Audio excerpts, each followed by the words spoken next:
One man's experience. I wanted to share with you my recent experience with my bank. We won't name that said bank because of possibility of them taking action against me, but let's just say that it's a bank in America somewhere, some bank in America, that it's on a main street in Cumming, Georgia, a main street in Cumming, Georgia. And I've dealt with them for over 25 years. And, the customer service seems to have suffered somewhat. In any event, about 3.5 weeks ago, I'd ordered checks and asked, as I always do, to have them delivered to the bank, to the local bank there, because I'd had some information stolen out of my mailbox once before and ended up with some identity theft. So it's never been a problem before. And when I didn't receive a call, I called the local branch of the bank, and nobody answered. It got routed to their 800 number, and I talked to a nice person there at the Bank in America place, and was told that no one could answer, which is very odd to me, since it is during work hours, during the week. So in any event, after numerous tries to get someone, to talk to someone and ask about this, I took my own time and money to go over to the bank. When I arrived, it was obvious that they'd had reductions in staff. There were probably only 4 people there when there used to be probably around 10. And the place was pretty well empty. There was no more any free coffee, which they used to offer.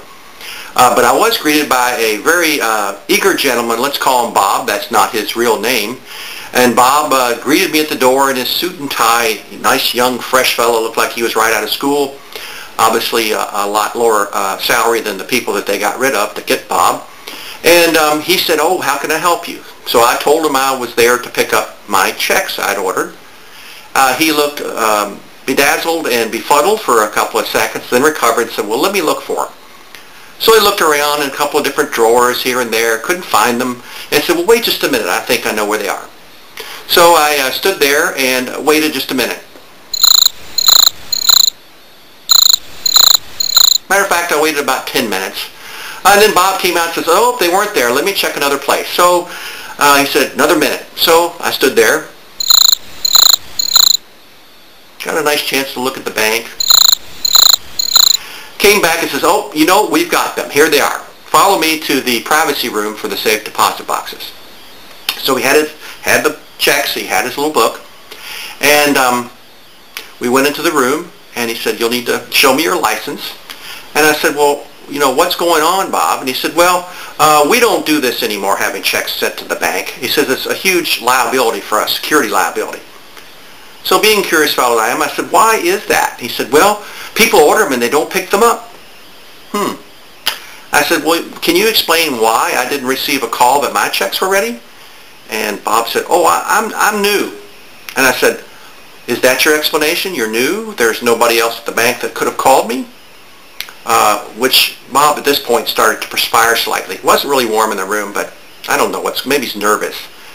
And he sort of stuttered and muttered and so on. I said, "Well, let me ask you another question." Don't have to answer that question. These people that don't pick up the checks, the ones you were just talking about, causing that security risk, could it be possibly because they didn't receive a phone call telling them they're ready? You think that could be it? Again, more stuttered, muzzled, and more sweat breaking out on his forehead this time. So I said, "Well, never mind." So I let him off the hook again. And I said, the reason I did have my checks delivered here is because someone has been broken into my mailbox and stole some information. I had some identity theft. But I am comforted to know that you've reduced yours by not actually having my checks sent here anymore. And I guess I'll figure out some other way to secure my checks. So he took my license and he wrote down some information. And I said, "Bob, let me ask you a question while you're doing that. Do you consider this excellent customer service, that no one called me and I have to come in here and talk to you and take my time and gas money and so on?" And he's like, "Well, no, it's not." I said, "Well, I just wanted to ask you that." He said, "Well, I'm going to let my superiors know." I said, "Well, great." So as I'm leaving, he says, Mr. Wade, one more thing. Could I see your license again?"